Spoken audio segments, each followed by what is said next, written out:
My name is Keith.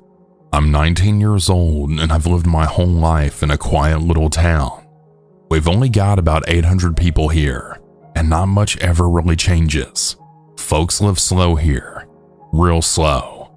You get up early, go to work, maybe stop by the diner for lunch, then sit on the porch in the evening and talk about the weather.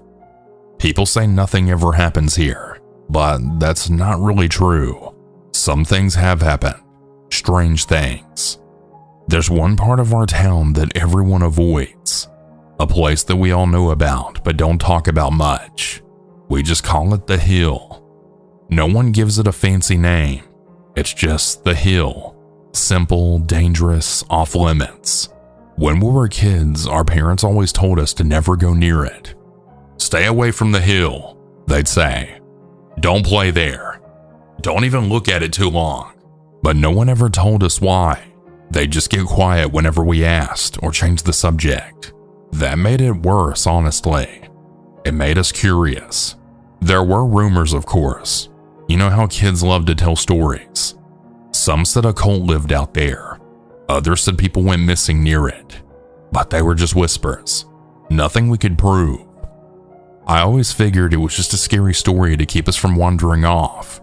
But then one night, Joe dared me to go. Joe's 2 years older than me. He's 21 now. He's always been like a big brother. Brave, tough, maybe a little stupid sometimes, but he's the kind of guy you want on your side. We've been best friends since we were in diapers. When I was 10 and Joe was 12, we were sleeping over at his house one summer night. It was hot and we couldn't sleep. We were talking about ghosts and monsters like kids do. And somehow we'd started talking about the Hill. You know, I bet that cult stuff ain't even real, Joe said, staring up at the ceiling. I shrugged. I don't know, maybe not. He then turned to me and grinned. Want to go find out? I froze. I wanted to say no, but I didn't. I couldn't. I didn't want him thinking I was scared, even if I was. We grabbed a couple of flashlights and slipped out the back door just after midnight. The streets were empty, just the sound of bugs in our shoes crunching on the gravel. The air felt thick, like a storm was coming. We reached the Hill after about 10 minutes. It looked bigger at night. The grass moved like waves in the dark, and the moon made everything feel colder than it should have been. We climbed slowly, keeping our lights low. At the top, we had dug down and peeked over the edge. That's when we saw them.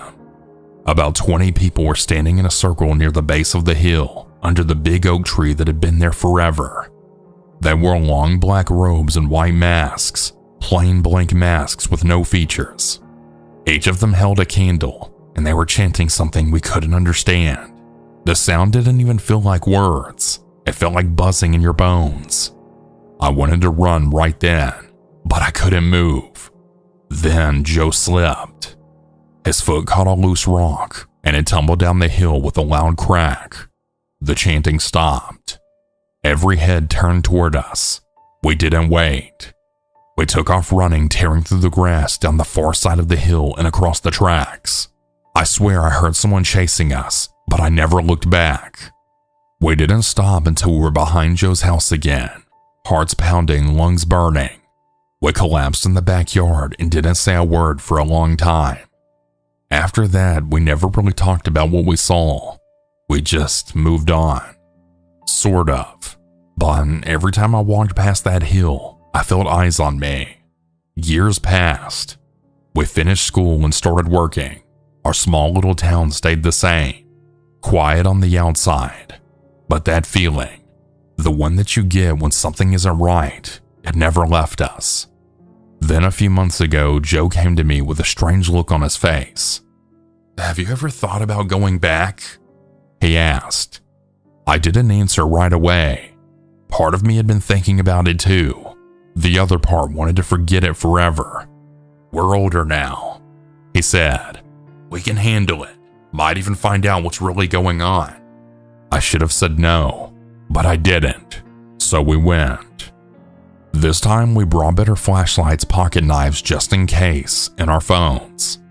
It was around 1 a.m. when we reached the hill again. The grass was still tall. The wind was still quiet. Everything looked the same, but it felt worse somehow. We climbed to the top and looked over. Nothing. No circle this time. No candles. No chanting. We started to relax. Maybe it really had just been a weird memory from when we were kids. Then Joe tapped my shoulder and pointed. There was something under the tree. We crept down slowly, trying to not make a sound. When we got close enough, I saw what it was. A circle of rocks, fresh like someone had just made it.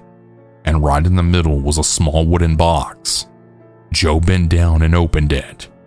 Inside were 5 white masks, old but clean, untouched by time or weather.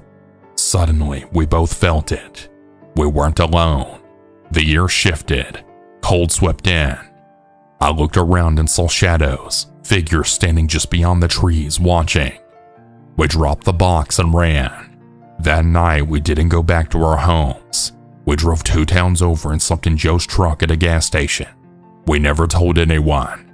Not our parents, not our friends, no one. But we both agreed on something. We'd never go back to the hill again. And when we have kids of our own, we'll tell them the same things that our parents told us. Stay away from the hill.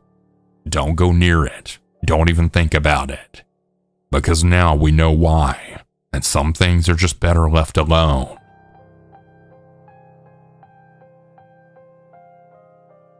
My name is Xana and I'm 21 years old. I've lived in the same small town my whole life. It's not a place you'll ever see on the news or find on a map unless you're really looking, but it's home. Everyone knows everyone, and you can't walk down Main Street without someone waving or asking how your family is doing. It's quiet here. Nothing big really happens. No one even locks their doors during the day. People leave their keys in the ignition while they run into the store. It's the kind of place where you feel safe. At least most of it is. There is one part of town though that we all avoid. It's on the west side, past the old train yard and behind the factories that shut down years ago. People don't go there unless they have to. Most of the houses are falling apart. Some are abandoned. The rest are barely holding on. It's where a lot of the homeless people and addicts end up. There's a gas station over there, but no one from my side of town stops at it, especially not after dark. My parents always warned me about that area. Don't drive through there. Don't stop. Don't even roll down your window, my dad would say. I always listened, until one night when I didn't really have a choice. It was late, around 10:30 p.m., and I had just finished a long shift at the diner. I was more tired than usual. My feet hurt, my back was sore, and I was counting down the minutes until I could get home and collapse into the bed. I walked out to my car and locked the door and noticed something that made my stomach drop. The gas light was on. I hadn't even realized how low it was. I'd been meaning to fill up for days, but just kept putting it off. I figured I could make it to the station near my apartment, but halfway across town, my car gave a little jerk. The needle dropped all the way to the E. I knew I wouldn't make it. The only gas station close enough was the one on the west side, the one that I'd always avoided. I tried to think of another way, maybe someone I could call, but my phone battery was dead. Of course it was. I was alone, out of gas, and out of options. I sighed, turned down the old industrial road, headed towards the one place that I never wanted to go. The gas station was mostly empty. A few of the overhead lights flickered, casting weird shadows across the lot. The building looked like it hadn't been cleaned in years. The windows were stained, and one of the pumps had a trash bag taped over it.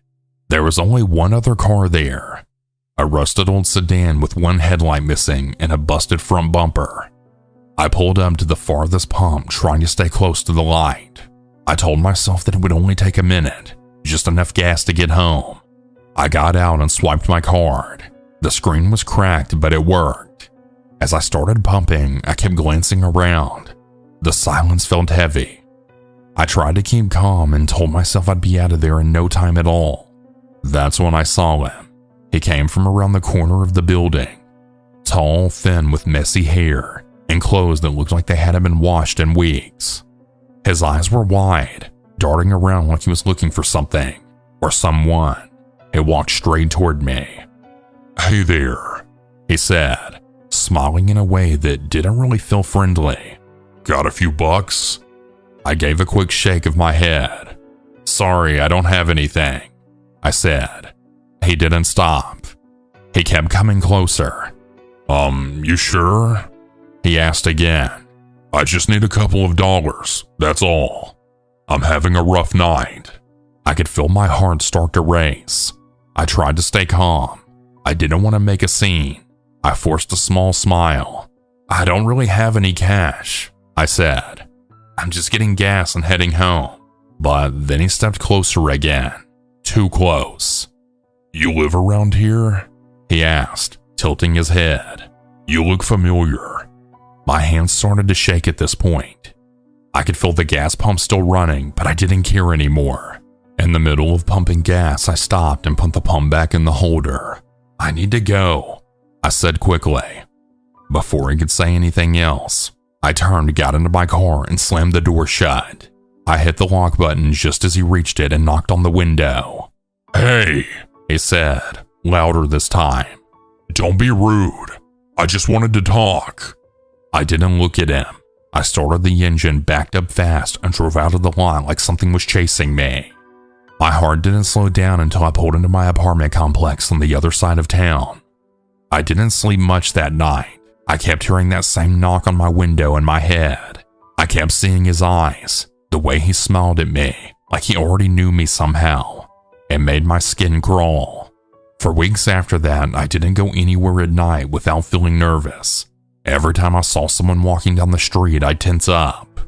I started double-checking my doors at night. I even bought pepper spray to keep in my bag. I didn't tell my parents. I didn't want them to worry. But I think they noticed the change. I wasn't as relaxed as I used to be. That one night really stuck with me. Eventually, the fear faded, a little at a time.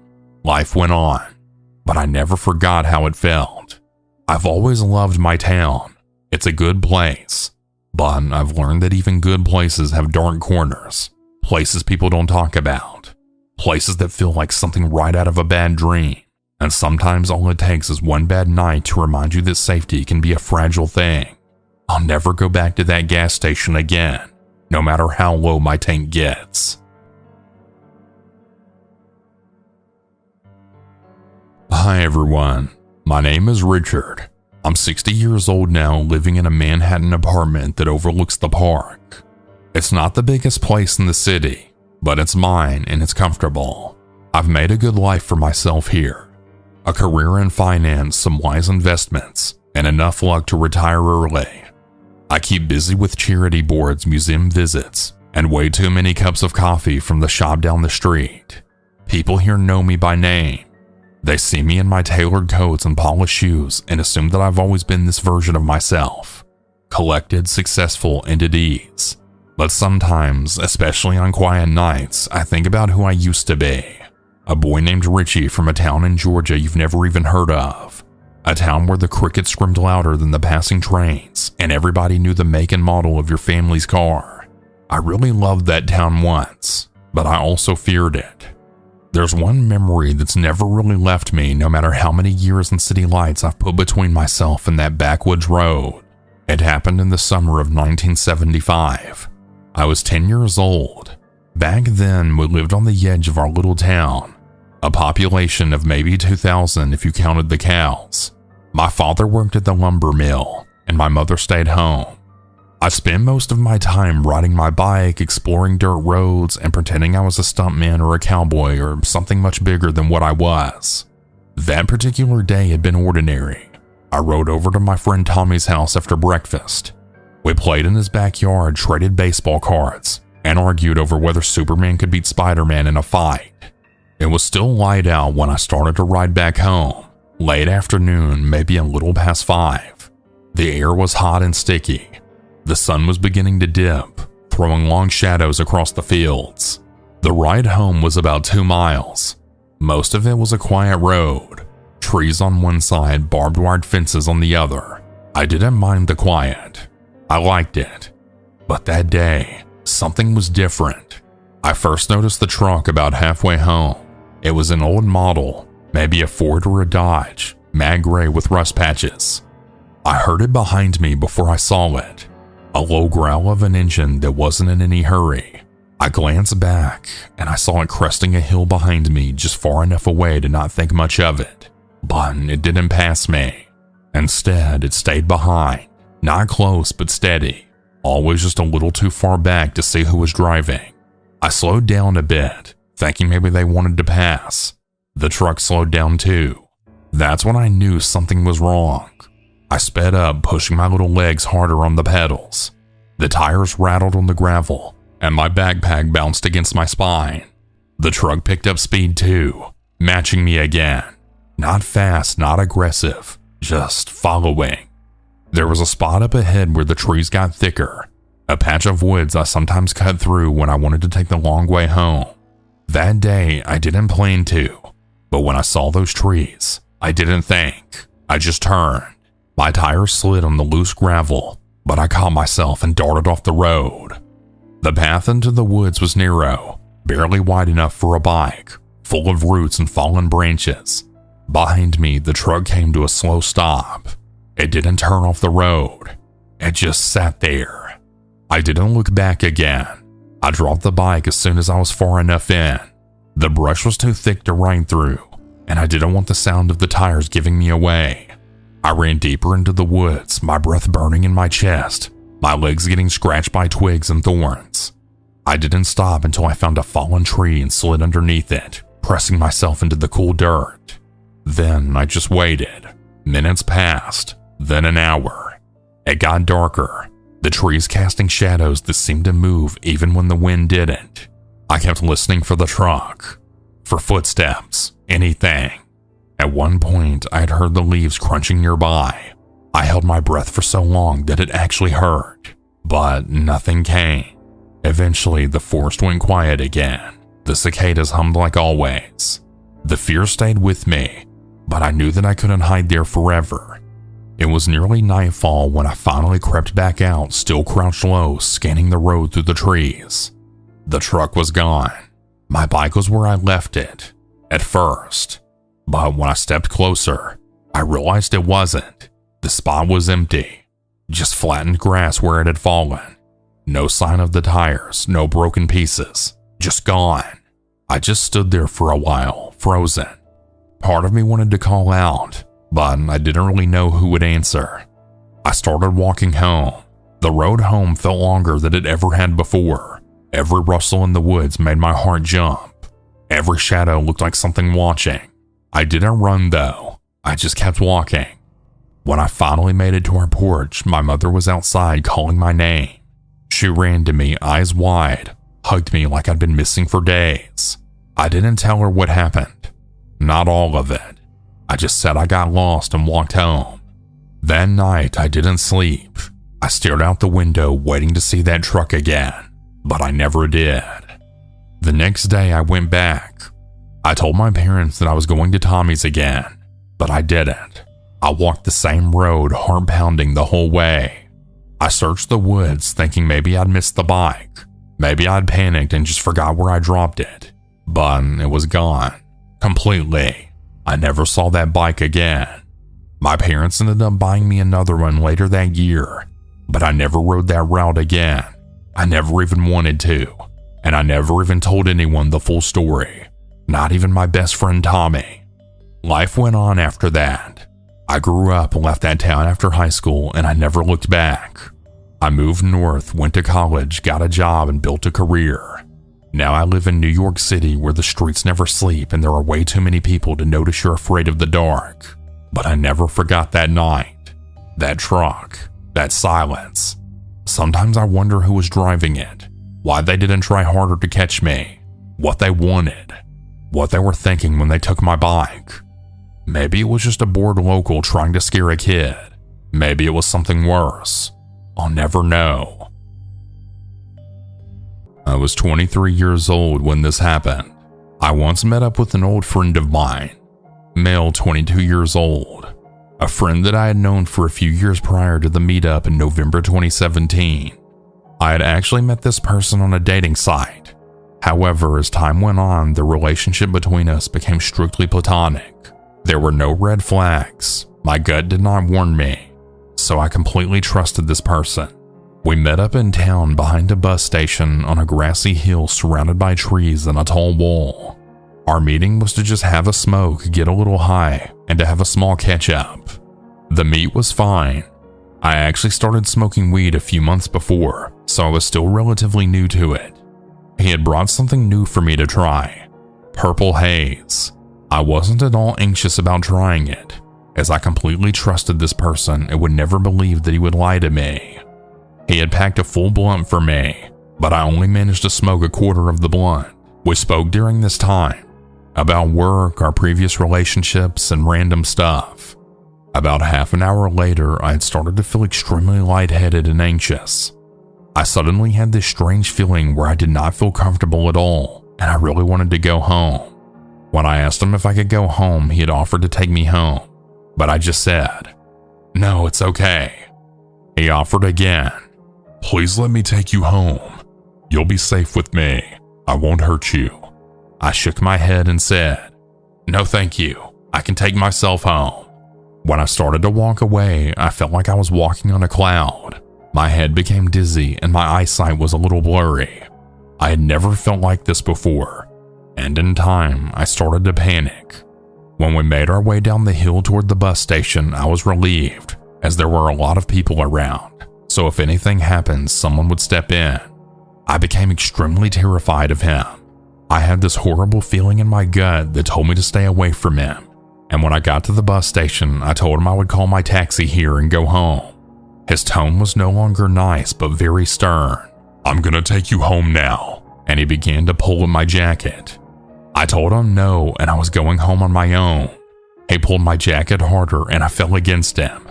He pulled me into him and told me that I didn't need to be scared of him, but I was so terrified. At this point, I had started to feel very paranoid, and I couldn't see properly. I pushed him away from me and rubbed my eyes and called for a taxi.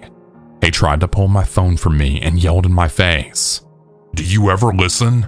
I'm taking you home." I noticed a few people had stopped and asked if I was okay. All I remember was that I wanted to go home. So a lady kindly called a taxi for me and waited with me, made sure I was okay and helped me into the taxi. During the time when I waited for the taxi, he kept trying to get me to come to his car with him. But the lady that looked after me told him to go home and that she was going to take me home instead. So he left. When I got home, I gave the taxi driver some money and told him to keep the change. I didn't want to wait around. I just wanted to get to my bed because at that time it was the only place I would feel safe from harm. That evening, I laid in my bed for 5 hours straight staring at the ceiling. I don't remember if I thought about anything or if my mom came in at any time. I just remember lying in bed doing nothing until the paranoia and sickly feeling began to wear off. I remember looking at my phone and seeing that I had 32 missed calls from him, 10 voicemails left, and 50 plus messages. The messages were weird. He had sent about 20 messages just asking where I was and when I got home, and in one of the voicemails, he had told me that he had this fantasy of taking me home while drugged up and tying me up. He wanted to blindfold me, and he wanted me to submit myself to him. I freaked out and blocked him on all social media, Instagram, Snapchat, Discord, and I blocked his number too. Before the blocking, I told him if he ever contacted me again, then I would call the police. I heard nothing from him for about a month, until I received a text from an unknown number asking me how I was. I hadn't given my number to anyone, so I ignored it. I then received another message a few minutes later saying they missed me and they would see me soon. I asked who they were. No reply. Nothing.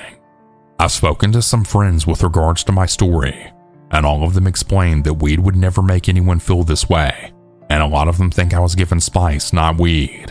Spice looks a lot like weed, but the effects are a lot stronger and more dangerous.